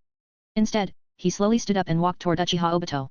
Uchiha Obito felt a bit nervous, but after confirming that his Mangekyo power was still active, he relaxed somewhat. Kamui. The power contained in your Mangekyo should be this, Uzumaki Chitō said. Uchiha Obito was startled and stared at Uzumaki Chitō in disbelief. How is that possible? How would you know? Ordinary people didn't even know the existence of the Mangekyo Sharingan. But this man not only recognized it, he even knew the specific ability of his Mangekyo. How could Uzumaki Chitō know all this? Uzumaki Chitō slowly raised his hand and aimed it at Uchiha Obito's head. Any ninjutsu can be cracked. That's what I once said to Minato. I don't know if he taught you that, but now, I'll teach you again. Uchiha Obito didn't speak. He just maintained his Kamui state. His ninjutsu had indeed been cracked by Minato, but that had been more about tactics than about the jutsu itself. Uzumaki Chitō chuckled, raised his hand, and tapped Uchiha Obito's head. There was a ripple in the void. A powerful force pressed against Uchiha Obito's body. He was shocked to find that the space he had relied on could no longer shelter him. On the contrary, his space was disintegrating and collapsing little by little, exposing his physical body to the real world. His ninjutsu had been cracked. In the Kamui space, he had once been like a loach slipping into the ground, escaping from others. No one else could follow him. But Uzumaki Chito's move was like erasing the very ground the loach could burrow into, removing his place to hide, leaving him with no choice but to be exposed in the real world. This was a technique with no counter. Uzumaki Chitō smiled brightly as he looked at Uchiha Obito. See? I told you, all ninjutsu in this world has a way to be cracked. As long as you're strong enough. Uchiha Obito didn't dare to speak. His body began to tremble. This was the first time he had felt the real threat of death since that near-death experience, and this time, it was even more terrifying. At the same moment, he noticed something was wrong. With a snort, he burrowed into the ground, preparing to escape with his ability. But as soon as he began to move, Uzumaki Chitō had already captured his motion. With a wave of his hand, the small space was frozen. The ground Zetsu had burrowed into suddenly seemed to have an unnatural vitality, arching and spitting him out. Zetsu landed next to Uchiha Obito. Where do you think you're going? Do you have my permission to leave? Uzumaki Chitō looked at Zetsu coldly, his tone indifferent and condescending. Or is it that the child of Kaguya only knows how to run and doesn't dare to confront me? Zetsu stared at Uzumaki Chitō with wide, horrified eyes. How could this be? How could Uzumaki Chitō possibly know who he was?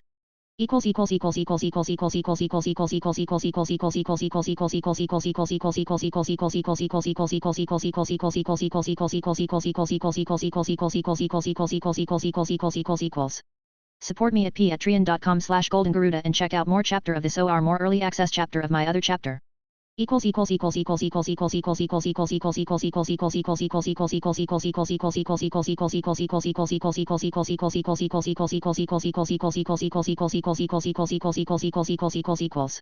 Comment.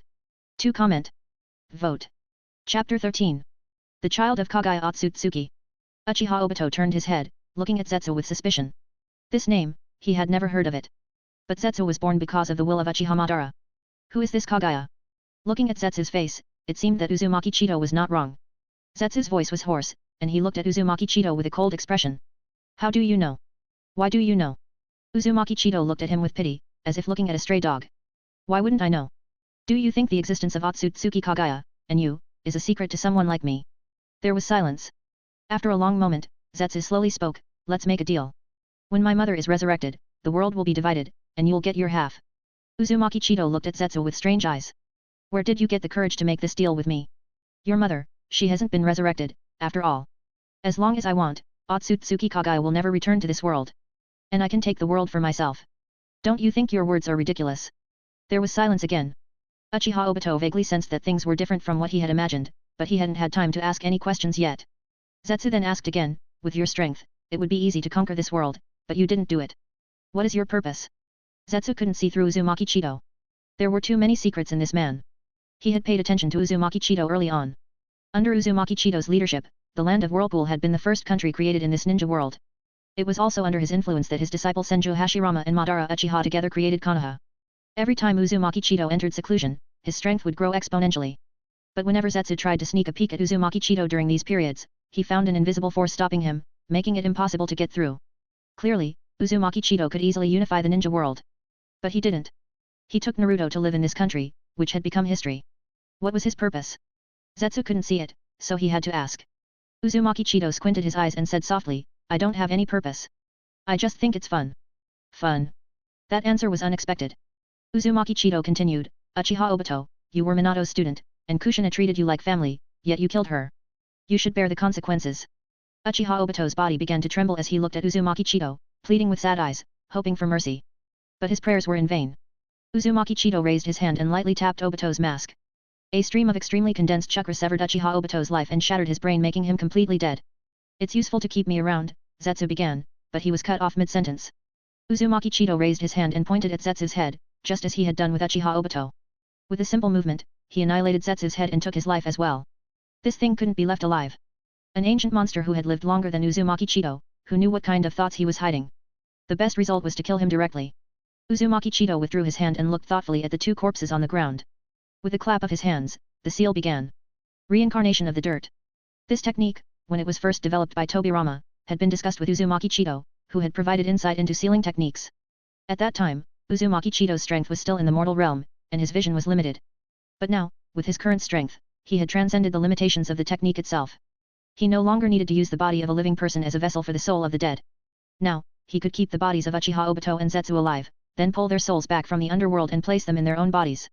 And most critically, he didn't need to use the seal to decide whether or not to retain their emotions and will. Uzumaki Chitō could rely on his own consciousness to decide what the two of them thought. After all, Obito's identity as Madara was still quite useful for the fun Uzumaki Chitō wanted to see. The ninjutsu was activated, and the dust settled over the two corpses in front of him. In less than 10 minutes after Obito's death, he was resurrected, though the only difference was that he was now completely enslaved by Uzumaki Chitō. Uzumaki Chitō looked at Uchiha Obito and smiled lightly. Go, and invite Naruto to join the Akatsuki organization. Uchiha Obito nodded. Although he had become Uzumaki Chito's slave, he still retained his will, but from now on, all his actions would be for Uzumaki Chito's benefit.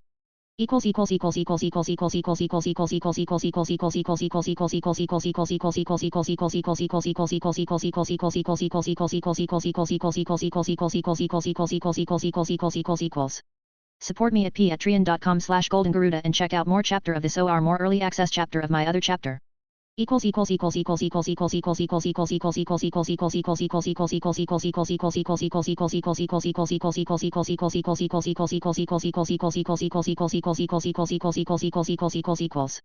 Comment. 3 comment. Vote. Chapter 14. Uchiha Obito was feeling a complex mix of emotions. He hadn't expected that his plan to persuade Uzumaki Chitō would fail, and as a result, he had ended up dying for his actions, now controlled by Uzumaki Chitō. What puzzled him even more was why Uzumaki Chitō wanted Naruto to join Akatsuki. But since the master had commanded it, he would comply. Uchiha Obito didn't act immediately. He hesitated, wondering what identity he should use to approach Naruto. Uchiha Madara, or his true identity. After some thought, Uchiha Obito jumped off the reef and walked toward Naruto. The sudden appearance of a figure caused Naruto and the others to stop their training. Might Guy looked at the newcomer cautiously, then glanced up at the reef where Uzumaki Chitō was still sitting. Guy's body tensed for a moment before he relaxed. Since Lord Chitō was still there, this person must have come with his permission. Who are you? Might Guy asked softly, looking at him. Obito stopped and looked at them. He hesitated for a long time, then slowly removed his mask. He decided to reveal his true identity in front of these two. After thinking for a moment, he had made his decision. After all, he and Might Guy were acquainted, and revealing his true self would undoubtedly be more convincing. It's me, Might Guy. Long time no see, Uchiha Obito said softly, offering a greeting. Might Guy frowned.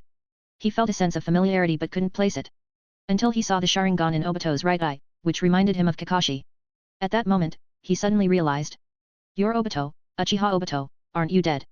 I was supposed to die, Uchiha Obito replied with a shake of his head. But I survived. Then why didn't you return to Kanaha? Guy asked, confused. Obito sneered. It's ridiculous to return to Kanaha. I saw the darkness of Kanaha long before you did. Do you know how Rin died? Without waiting for Guy to respond, Uchiha Obito spoke again. Nohara Rin. A familiar yet unfamiliar name. Might Guy's mind conjured up the image of an innocent and energetic girl. But how she died wasn't something Might Guy knew clearly. Kanaha's records said Rin had died at the hands of the Mist Ninja. However, from the tone of Uchiha Obito's voice, it didn't seem that simple. Might Guy stayed silent. Uchiha Obito sneered. Rin died at Kakashi's hands. The mist implanted the three tails in Rin's body. They intended to use her to release the three tails and destroy Kanaha. Kakashi, without hesitation, killed Rin. This is Kanaha, a ridiculous village. There were many ways to counter this, with Minato or even Jiraiya. Rin could have easily been a new Jinchuriki for Kanaha, but instead of saving her, Kakashi killed her. Guy fell silent. Obito looked at the two of them and sighed. Let's not dwell on the sad things from the past. I came here this time to invite both of you. He was referring specifically to Naruto and Guy, ignoring Rock Lee, who was standing behind Might Guy. To join Akatsuki. Might Guy was stunned, and Naruto was also taken aback. Akatsuki? What does this organization do? Naruto asked quickly. Uchiha Obito lowered his head and glanced at Naruto. You're my teacher's son. You really resemble him. Akatsuki is an organization I created with the aim of destroying the 5 great powers, ending war with war, and bringing eternal peace to the ninja world. Eternal peace. These words made Naruto's heart flutter. Might Guy was also excited.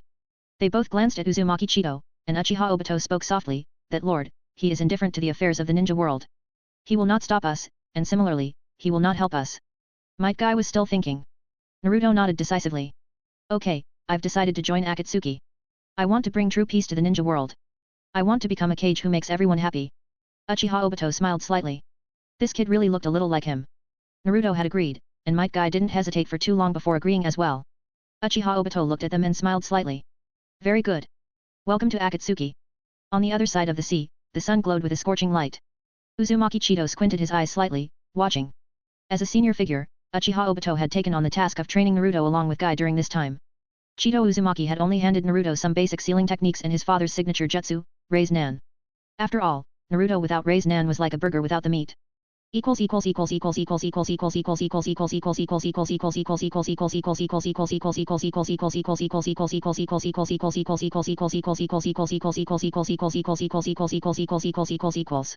Support me at patreon.com/goldengaruda and check out more chapter of this or more early access chapter of my other chapter.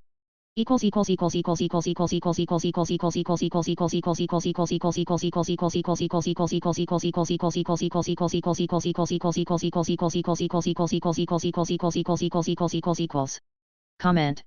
2 comment. Vote. Chapter 15. 6 months later. Kanaha had officially classified Naruto Uzumaki as an S-class traitor. They still didn't know what had happened to Might Guy. There were quite a few root ninjas who attempted to infiltrate the ruins of the Land of Whirlpool. However, as soon as they stepped into its territory, Uzumaki Chitō would take them out. The next morning, the bodies of these root ninjas would be hung in the Hokage's office. This made Kanaha even more reluctant to take action against the land of Whirlpool. Uzumaki Chitō had yet to attack them directly. However, no one dared to predict when he would lose patience and take their lives without hesitation. Kanaha assumed that Uzumaki Chitō was no longer a threat, but they were mistaken. The Nine Tails were important, but Kanaha's strength alone didn't necessarily depend on the Nine Tails. On this day, Naruto was training by the beach when Zetsu suddenly appeared, whispering something in Obito's ear. After hearing this, Obito nodded and then teleported to Uzumaki Chito's side. Chito-sama, I'm going to take Naruto on a mission, Uchiha Obito said respectfully. A mission? What mission? Uzumaki Chitō asked with a nonchalant nod. Naruto's current strength was decent. He could at least hold his own against Lee. While he wasn't yet at the level of a Jonin, his strength was more than that of a Chunin. If the Nine Tails lent him some chakra, Naruto could easily reach Jonin level. Obito answered softly, the mission is from a contact of the Gato company in the Land of Waves. Their boss was killed by Konoha ninjas. We're going to eliminate the Konoha ninjas responsible. I've just received information that the ninja team is being led by Kakashi. Uzumaki Chitō turned his head and looked at Obito with a smile. His subtle caution was too easy to see through. Okay, then. Take him, Uzumaki Chitō said casually. Naruto does need some actual combat training. Obito breathed a sigh of relief. What he feared was that Uzumaki Chitō would refuse. It was obvious that as long as Chitō gave his permission, everything would fall into place. Obito then explained the mission to Naruto. Naruto didn't object. Although he enjoyed improving his strength, being stuck in one place had grown a little tiresome. Now that he had the chance to go out, he was eager to leave. Naruto took off the sweatshirt he had been wearing and put on the black Akatsuki robe with the red clouds. The four of them set off. Uzumaki Chitō quietly separated into a clone and followed them. The country of waves, on the bridge near completion. Kakashi sat at the edge of the bridge, staring at the sea with a blank expression. 6 months had passed since Uzumaki Chitō had taken Naruto away, but the events from that time were still vivid in his mind. Kanaha. Kakashi had never felt so lost. Even when his father committed suicide, he had never questioned his faith in Kanaha. But now, he wondered if the word Kanaha was worth supporting. He glanced to the side. Members of his 7th team Uchiha Sasuke, Sakura Haruno and Hinata Hyuga stood nearby. The three of them were good kids. Although Sasuke appeared arrogant and distant, he still cared for his teammates. They were Konoha's hope. At that moment, two black figures appeared, stepping onto the sea and slowly approaching the bridge. Kakashi narrowed his eyes. The sea fog obscured their features, but given the timing, he suspected they might be associated with Gato. The boss was dead, but Gato's company was still active. As the two figures drew closer, Kakashi's eyes widened in disbelief. It was them. Half a year ago, the two people who had been taken away by Uzumaki Chitō from the village. Kakashi waved his hand. Assemble. Protect Tashuna and the others. More enemies are coming. The three of them immediately fell into formation behind Kakashi. With a slight force under their feet, the two figures landed on the bridge, using an instantaneous technique. They turned and looked coldly at the four standing before them. Hinata's eyes were filled with seriousness.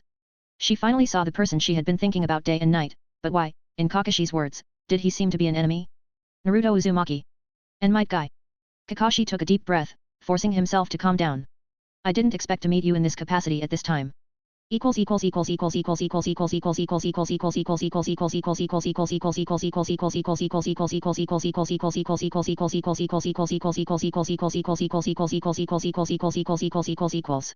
Support me at patreon.com/goldengaruda and check out more chapter of this or more early access chapter of my other chapter.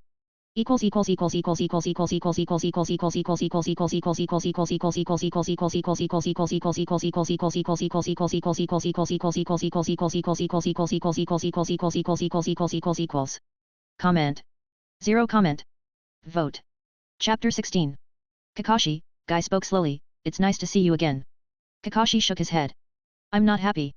It seems that when I go back, maybe there will be one more name on Konoha's traitorous ninja list. As he spoke, he turned his head slightly and whispered to the three people behind him, you guys pay attention. I'll fight with Guy, and the three of you take Naruto down as quickly as possible. Be careful. Try not to use any lethal force on him. Kakashi paused. Naruto's body is sealed with a tailed beast. If he's fatally attacked, the tailed beast within him might awaken, and it's not something any of you can handle.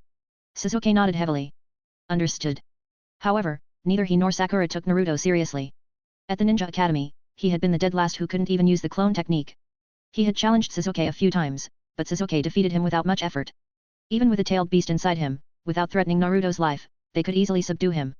Sasuke had unparalleled confidence. Guy chuckled. Just the three of them? I'm afraid it might be a little difficult. Kakashi shook his head. The three of them against Naruto is enough. With that, the two of them began to fight. They were old rivals, familiar with each other's strengths and weaknesses, and for a while, they were evenly matched. The battlefield was divided into two small sections. Sasuke looked at Naruto arrogantly. Do you still need me to beat you? Just surrender. Sakura looked at Naruto with concern. Naruto, why did you leave the village? If you come back, I'm willing to give you a chance to pursue me. Naruto was about to speak, but his words caught in his throat.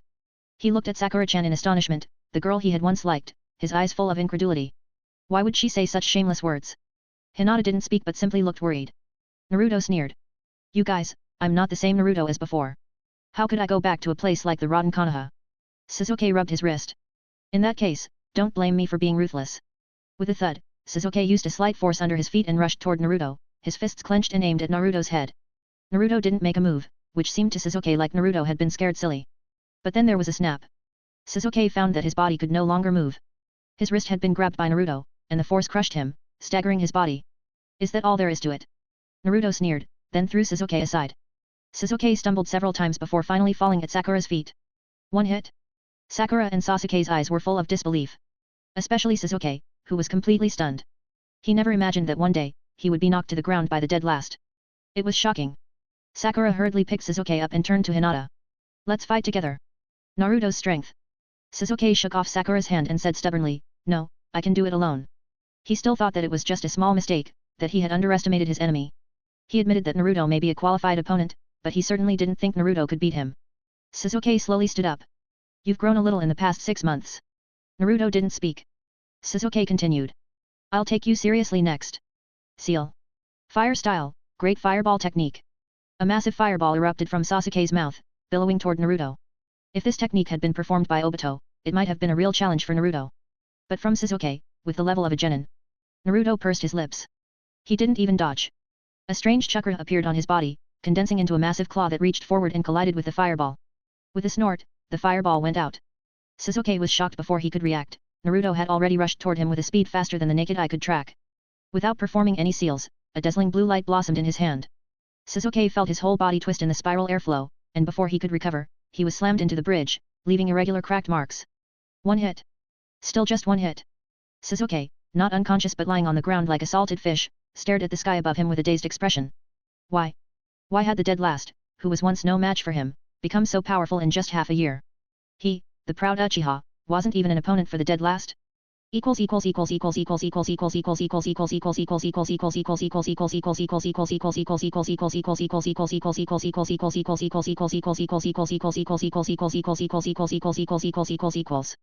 Support me at patreon.com/goldengaruda and check out more chapter of this or more early access chapter of my other chapter.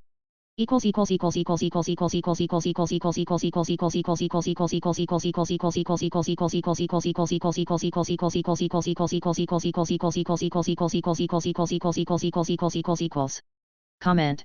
To comment. Vote. Chapter 17. Naruto glanced at him indifferently. Sakura didn't dare to make a move toward Naruto at all, and neither did Hinata, who had always had a good impression of him. The kind of oppressive momentum. They both recalled the scene when they first met Naruto. Although he had been immature then, the feeling of pressure was similar to when they faced Zabuza. The three of them no longer resisted. Naruto glanced to the side. Kakashi and Guy were fighting fiercely, and Naruto, with a light touch of his feet, became a black shadow, directly joining the battlefield. Kakashi had just dodged Guy's punch when Naruto attacked from behind. Raise Nan. Kakashi barely performed a substitution technique, flying and landing beside Sasuke. You've mastered the chakra of the 9 tails. Kakashi looked at Naruto with a somewhat serious expression. Naruto just nodded slowly and sneered. Why? Is it impossible for me to do that without Kanaha? I can't master the power of the 9 tails. Kakashi's face changed, and when he thought about it, it made sense again. Behind Naruto, however, stood the legendary Uzumaki Chitō. The Uzumaki clan was one of the few clans in the ninja world that excelled in sealing techniques. With his strength, Uzumaki Chitō could indeed help Naruto master the power of the 9 tails. Even now, Naruto had become the legendary perfect Jinchuriki. In this case, Naruto couldn't just be regarded as an ordinary ninja. Kakashi glanced at Sasuke, who seemed lost in thought, and sighed softly. You are my father's disciple, Naruto suddenly spoke. Kakashi was stunned, unsure why Naruto would say that out of the blue. Naruto continued, taking a step back. I've heard about you from Grandpa Chitō. Although most of it had been from Obito's mouth, Naruto was still careful not to reveal Obito's existence and instead pulled Uzumaki Chitō into the conversation. Actually, you're not happy with the current Konoha too. Kanaha killed your father, killed your dearest friend and mentor. You should know that this village is what it is because of the third Hokage, right? How much does he really remember the will of fire passed down from the first Hokage? And how many of the higher UPS in this village actually believe in it, beyond just using it to fool people? Kakashi fell silent. He raised his hand and touched his Sharingan eye. In truth, the reason he had stayed in Konoha all this time, besides the guilt of Nohararin's death, was partly because of his Sharingan. Kakashi shook his head with some difficulty. Naruto, you don't have to say any more. It's impossible for me to leave Konoha. If you come back now, with your status, you won't be reduced to being a prisoner. Naruto sneered and interrupted Kakashi. Why would I go back to that place and continue living a life full of hate, being mocked and outcast for something I didn't do? Kakashi sighed. If you don't want to, then I'll have to take you back by force. Might Guy, who had been silent on the side, finally spoke. Kakashi, the battle between us is still on par. Naruto's strength is no less than a Chunin's. Where do you get the courage to say you'll forcibly take him back? Kakashi took a deep breath. Actually, the village has been preparing for something like this, for a long time. With Kakashi's words, the air around them shifted, and several groans followed. Dozens of Anbu ninjas appeared out of nowhere, surrounding Naruto and Might Guy. The Anbu ninjas were joined by a few ninjas dressed in white members of the Hyuga clan. Might Guy was shocked. He hadn't expected Konoha to have arranged such a response. It made sense, though. This seventh team, led by Kakashi, was extremely important to Konoha. Except for Sakura Haruno, who was a civilian ninja, Sasuke Uchiha was the orphan of the Uchiha clan, the last remaining Sharingan in Konoha. Hinata Hyuga, the little princess of the Hyuga clan and the heir to their clan, was also a figure who could influence major organizations and families. Konoha had sent Anbu to protect them, which seemed like a normal precaution. This decision had been made just in case. Now, it had come to fruition. The situation had reversed instantly. Naruto and Guy, who had originally held the advantage, were now at a disadvantage.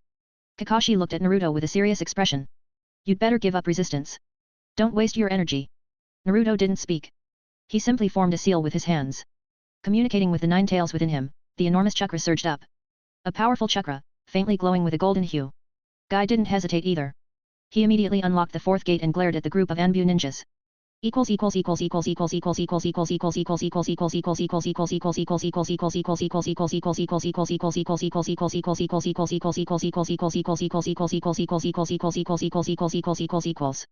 Support me at patreon.com/goldengaruda and check out more chapter of this or more early access chapter of my other chapter.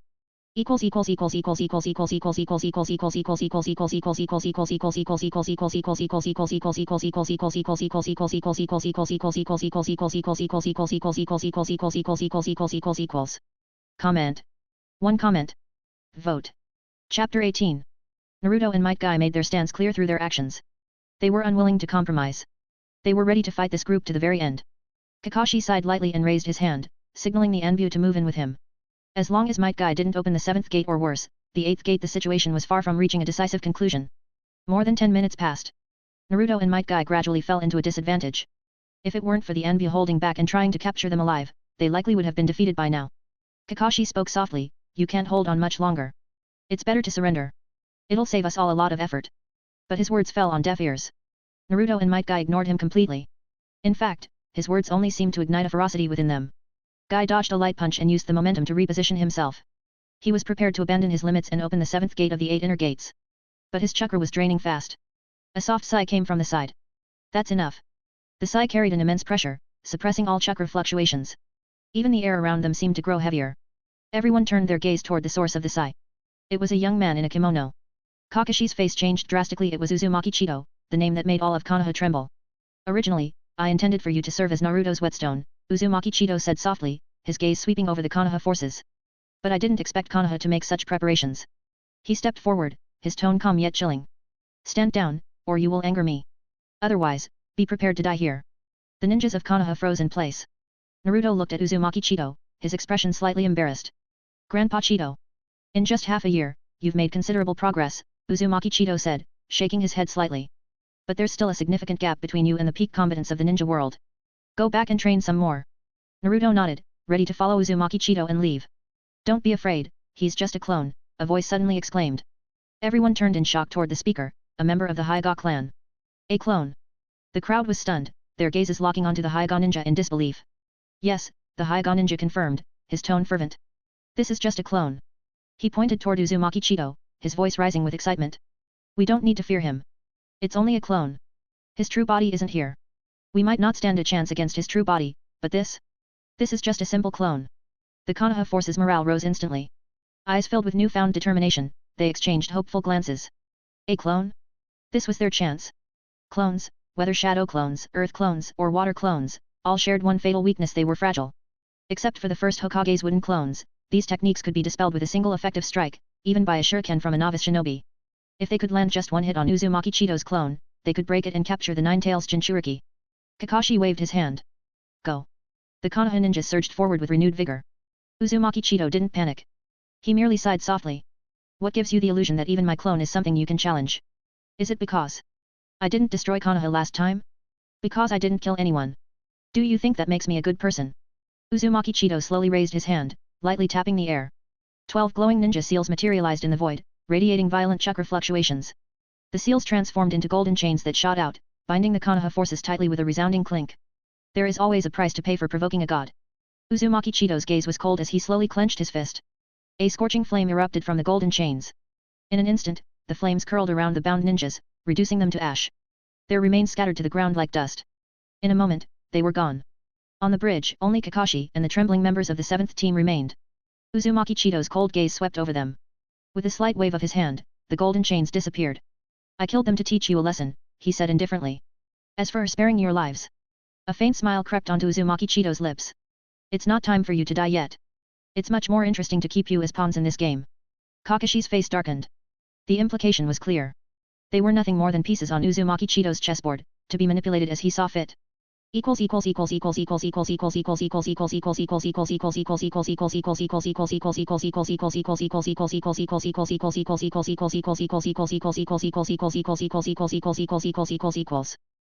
me at patreon.com/goldengaruda and check out more chapter of this or more early access chapter of my other chapter.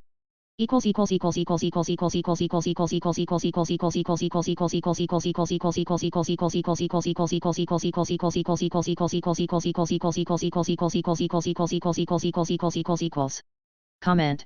To comment. Vote. Chapter 19. Uzumaki Chito treated Kakashi like a toy.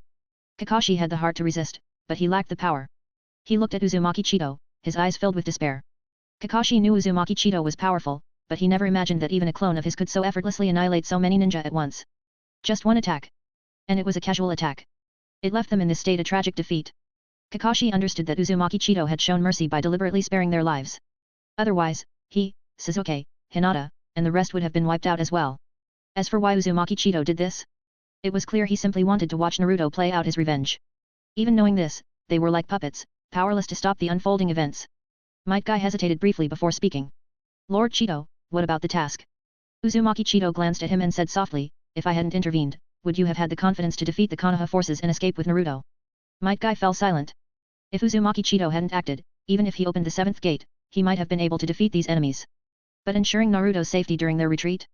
That was much harder to guarantee, especially with Kakashi in the mix. Uzumaki Chito waved his hand dismissively. It's fine. Even if you failed, Naruto still has room to grow. If they have objections, let them come to me. Guy nodded slightly and, along with Naruto, followed Uzumaki Chito. The trio disappeared from Kakashi's vision. Kakashi let out a long sigh of relief. Sasuke staggered to his feet, his gaze distant as he looked at Kakashi. Kakashi-sensei, just how strong has Naruto become? Kakashi remained silent for a moment before answering. His current strength should be around high chunin. With the Nine Tails power, he's not weaker than a jonin. Sasuke's expression became distracted. In just half a year, he's grown this strong. Half a year. From being the Academy's dead last to reaching jonin level strength. This wasn't just growth, it was a transformation, almost as if he had become a completely different person. Kakashi spoke softly, trying to comfort him. Naruto was always talented. He's the son of the 4th Hokage. The interference of the Nine Tails in his chakra was the only thing holding him back from mastering ninjutsu. Now, under the guidance of Uzumaki Chito, arguably the strongest ninja in the world, Naruto's transformation isn't surprising. Uzumaki Chito is the man who trained both the 1st and 2nd Hokage. With a teacher like that, it's no wonder Naruto has changed so much. A light flickered in Sasuke's eyes. He latched onto one name, Uzumaki Chito. Yes, all of Naruto's changes began when Uzumaki Chito took him away. If it were him, if he were to learn under Uzumaki Chito, could he achieve such a transformation as well? Sasuke's heart surged with longing. A thirst for power. Kakashi noticed the shift in Sasuke's expression and couldn't help but feel worried. In the land of Whirlpool, Uzumaki Chito was meditating on the beach when his eyes suddenly opened. In the next moment, his figure vanished as the space around him distorted. He reappeared at the border of the land of Whirlpool, looking down at 3 figures sneaking through the terrain below. The intruders hadn't noticed him yet, still cautiously advancing.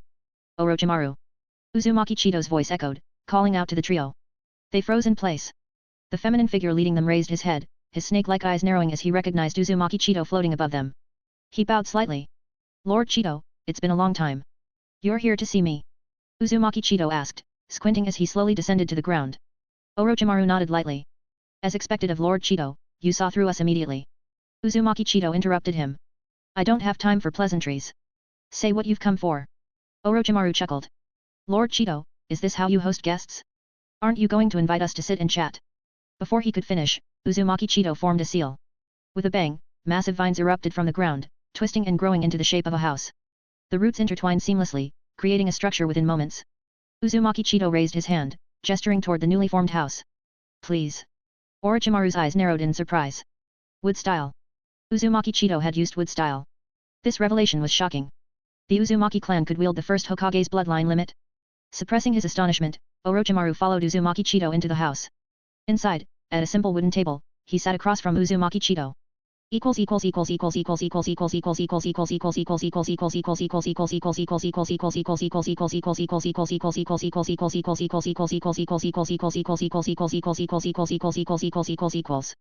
Support me at patreon.com/goldengaruda and check out more chapter of this or more early access chapter of my other chapter.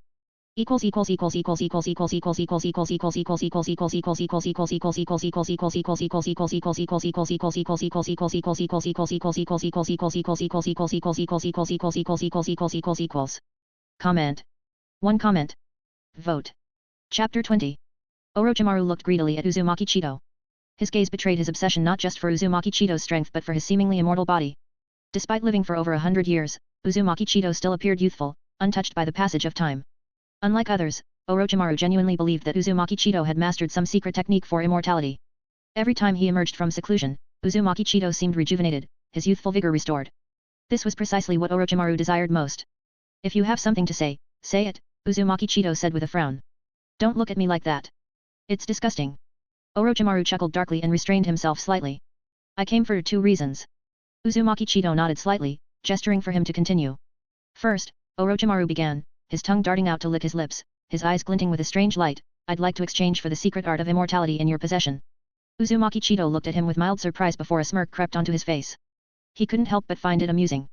He had forgotten how insatiable Orochimaru's thirst for immortality was.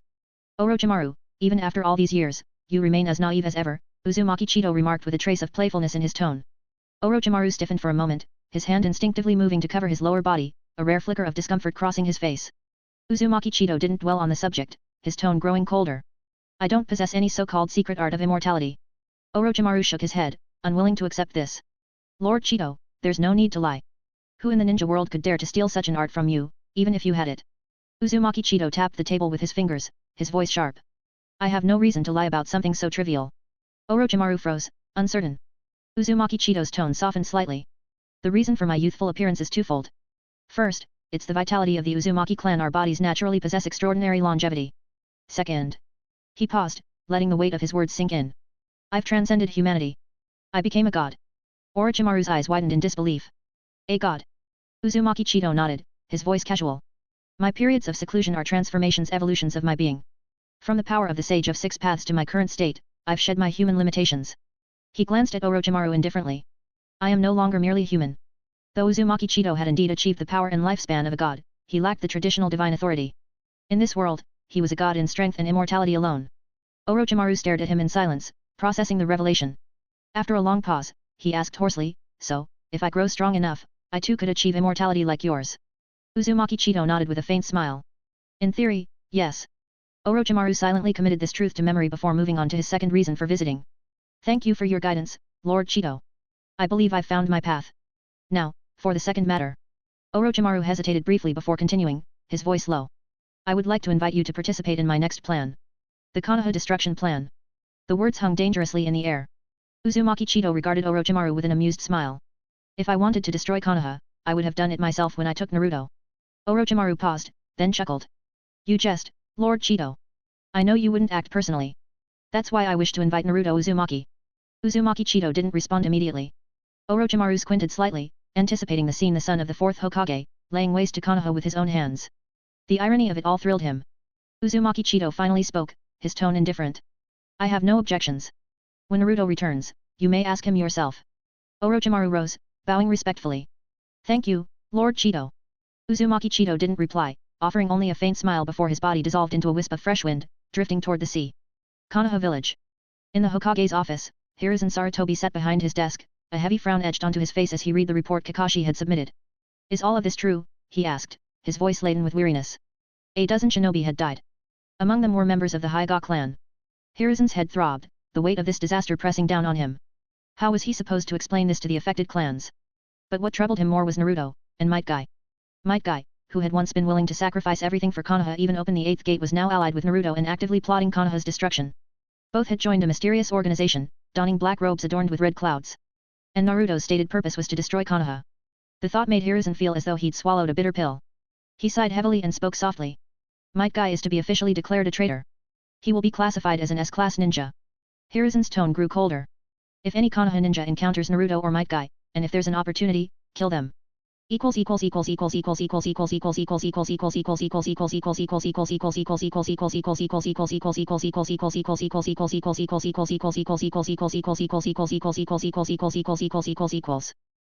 me at patreon.com/goldengaruda and check out more chapter of this or more early access chapter of my other chapter.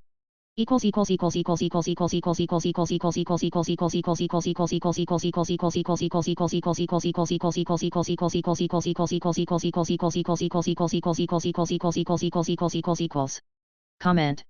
1 comment. Vote. Chapter 21. Hiruzen's words hung in the air.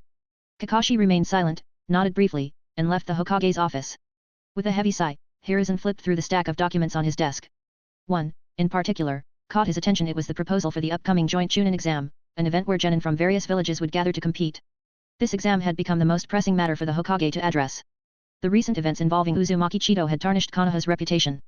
Even the daimyo of the Land of Fire had begun to question the village's strength, considering cuts to Konoha's military budget. For the sake of Konoha's future, Hiruzen needed to showcase the village's potential during the joint Chunin exam. This exam was an opportunity to demonstrate Konoha's strength and talent before the daimyo and the noble class. Geniuses like Hyuga Neji and Uchiha Sasuke were crucial. Their exceptional abilities gave Hiruzen confidence that Konoha would make a strong impression. Still, he couldn't help but sigh. It would have been ideal if Naruto had stayed in Konoha. His participation in the exams would have bolstered Konoha's reputation even further. Time passed, and Kakashi's 7th squad refrained from leaving the village for any missions, still shaken by Naruto's display of power during their encounter. Soon, the day of the joint Chunin exam arrived. The first exam went relatively smoothly. Most of Konoha's genin passed, likely because the examiners had gone easy on them. The second exam, however, diverged from the events of the original timeline. Orochimaru did not appear. After his conversation with Uzumaki Chitō, Orochimaru's ambitions had shifted. While his pursuit of power intensified, his obsession with the Sharingan diminished. Instead, he resumed an old experiment researching the cells of the first Hokage. His desire now was immortality, to become a god. The Sharingan might have made him stronger, but it wouldn't lead to the qualitative transformation he sought. A month later, the third exam began. Naruto and Might Guy, disguised, had infiltrated the exam venue under Orochimaru's guidance. Aside from Orochimaru, even the Hokage remained unaware of their presence. The earlier matches passed without much intrigue, save for the battle between Hinata and Neji, which stirred strong emotions in the crowd. Neji's remarks about the Hyuga clan. They gave Naruto pause for thought. The highlight of the day was the match between Sasuke Uchiha and Gaara of the Sand. As Sasuke finally broke through Gaara's defenses, something shifted. A terrifying surge of chakra erupted as the one tail began to take over Gaara's body. In the sky above the arena, feathers scattered gently. Genjutsu. The simplistic technique wasn't enough to affect Naruto and Might Guy, but it served its purpose. It was the signal for war. The Sand Ninjas struck first. They wasted no time, unsheathing kunao and attacking Konoha's forces with lightning speed. Naruto and Might Guy joined the fray almost immediately. Although they weren't wearing Akatsuki's iconic black robes with red clouds, their distinctive appearances made them easily recognizable. The Konoha ninja spotted them in an instant. Kakashi immediately engaged Might Guy, leaving the younger ninjas to face Naruto. Turning to his squad, Kakashi ordered, "You all, go fight Naruto. Be careful, he's very strong, at least at the Chunin level." Sasuke's eyes locked onto Naruto the moment he appeared. "Naruto," he roared, leaping toward him from the arena. Sakura hesitated, then tried to follow Sasuke. But he stopped her sharply. "You don't need to come. This is between me and him." Naruto met Sasuke's gaze coldly. "Wasn't the lesson I gave you last time enough?" Sasuke smirked arrogantly. "Things are different now." His eyes gleamed as his chakra surged. The black pupils of his Sharingan swirled, slowly filling with blood red. The two tomo of the Sharingan spun rapidly in his eyes. "See this?" Sasuke raised his hand to touch his right eye. "Thanks to you, I awakened the strongest bloodline limit in this world. This is the Sharingan. With it, you'll lose this time." Naruto sneered. "Is this where your confidence comes from?" Just as Grandpa Chitō said, your Uchiha clan are nothing but arrogant ghosts who don't know the limits of the sky. Sasuke cut him off. Then I'll let you experience the power of the Sharingan. Without hesitation, Sasuke stepped forward, determined to rely on the Sharingan's predictive abilities to defeat Naruto in close combat. He had already expended a lot of chakra in his earlier fight with Gaara, so he needed to conserve his strength for the critical moment.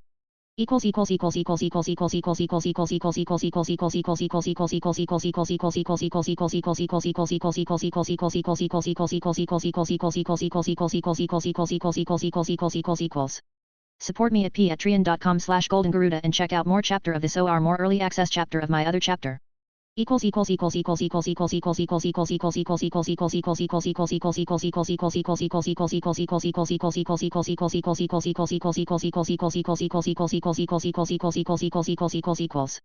Comment. 1 comment. Vote. Chapter 22. Sasuke's strategy was solid. In fact, it was the best solution he could come up with at the moment. But Naruto's taijutsu skills were far from weak. Who did Naruto spar with every day? Rock Lee. Under Uzumaki Chito's guidance, Rock Lee had reached the point where he could open the fourth gate of the 8 inner gates without significant strain. In their daily matches, Lee maintained the strength of the fourth gate, pushing Naruto to his limits. The Sharingan was powerful. But Sasuke's two-tomo Sharingan was no match for the sheer physical dominance of the fourth gate. Moreover, Sasuke wasn't particularly skilled at taijutsu or ninjutsu yet. The Sharingan gave him enhanced dynamic vision, allowing him to keep up in close combat, but it wasn't enough to give him the upper hand.